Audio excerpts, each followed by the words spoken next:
অযোধ্যার বাবরি মসজিদ থেকে নিয়ে আসা একটা ইট আজ বেলডাঙার বাবরি মসজিদে এসে জয়েন করছে। শিলান্যাসের পরের দিনই ডোমকলে মিলল বিস্ফোরক চিত্র। অযোধ্যার ধ্বংসস্তূপ থেকে তুলে আনা বাবরি মসজিদের ভাঙা ইট এবার দান করতে চলেছেন ডোমকলের প্রাক্তন সেনা জওয়ান মোহাম্মদ আলাউদ্দিন খান।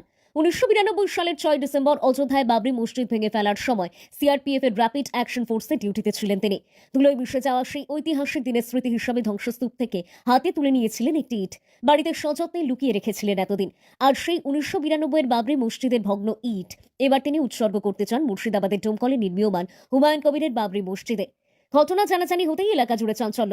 আলোচনার কেন্দ্রে আলাউদ্দিনের সেই ইট, যা 3 দশক ধরে ইতিহাসের নীরব সাক্ষী হয়েছিল, আর যা এবারে নতুন করে ছোঁয়া দেবে বাবরি মসজিদের আরেক অধ্যায়কে। আমি ডিউটিতে ওখানে তৈনাত ছিলাম।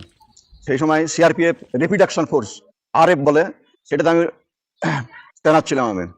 এবং আমাদের ক্যাম্প ছিল সেই সময়তে ফৈজাবাদ আর্মি ক্যান্টে।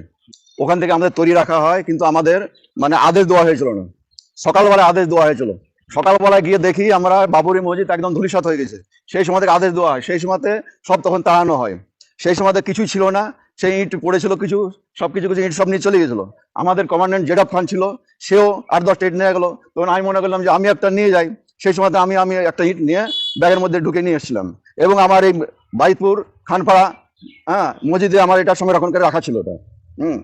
আর এখন যেহেতু আমাদের হুমায়ুন কবির বাবরি মসজিদ তৈরি করছে, সেই অনুযায়ী আমি তো মনে করলাম যে এটা যদি আমি দান করতে পারি সবচেয়ে পুণ্যের কাজ হবে। এটা সংরক্ষণ রেখেছিলাম আমি, যে আমাদের মসজিদে রাখা যাবে একটা স্মৃতি, বাবরি মসজিদ স্মৃতি। আপনি নিয়ে এসেছিলেন নাকি আরো অন্য কেউ? আরো নিয়ে এসেছিল আমাদের জেডাব খান, আমাদের কমান্ড্যান্ট ছিল, আমাদের যে সিআরপি এর কমান্ড্যান্ট ছিল, উনিও 8-10টা নিয়ে গেছিলেন, এবং আরো কয়েকজন নিয়ে গেছিল মানে স্টেট থেকে। আমি ওয়েস্ট বেঙ্গল থেকে আমি ছিলাম, সেই জন্য আমি ব্যাগ থেকে নিয়ে এসেছিলাম। এটা স্মৃতি রাখার উদ্দেশ্যে স্মৃতি রাখার উদ্দেশ্যে আমি নিয়ে এসেছিলাম। কখনো কি ভেবেছিলেন যে এইরকম একটা পুনরায় বাবরি মসজিদ তৈরি হবে আর সেই জায়গায় আপনার এই কাজে লাগবে, এমন কি কোনো না, কখনো ভাবতে পারিনি যে এটা হয়েছে। আমি খুব খুশি যে বাবরি মসজিদ হচ্ছে, আমি ওটা যদি দান করতে পারি আমি মানে খুবই খুশি।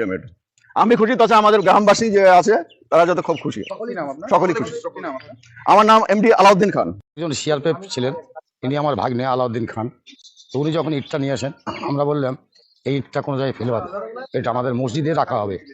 মসজিদে রাখা হবে মানে এটা একটা স্মৃতিস্বরূপ আমরা এই মসজিদে রেখেছিলাম। আজকে যখন 1992 সালে বাবরি মসজিদ ধ্বংস করা হয়, সেই সময় এই ছেলেটা আমাদের সম্পর্কে ভাগ্নে হয়, ঠিক আছে। ও তখন সিআরপিএফের র্যাপিড অ্যাকশন ফোর্সের ওখানে কর্মরত অবস্থায় ছিলেন অযোধ্যায়, ঠিক আছে। তারপরে যখন ওখানে এটি থেমে গেল, তখন উনি এই ইট থানায় নিয়েছিল। তখন আমাদের ঘরটা টালির ঘর ছিল, ওই সামনে বললাম আমি একটা ইট নিয়ে এসেছি, বলে ঠিক আছে ভালো কাজ করেছিস, তুই ইটটা আমাদের মসজিদে সংগ্রহ করে দে, এটা আমাদের স্মৃতিস্বরূপ। এই হিসাবে সেই থেকে আমাদের এখানটায় ইটটা আমাদের এই মসজিদে সংরক্ষণ অবস্থায় আছে।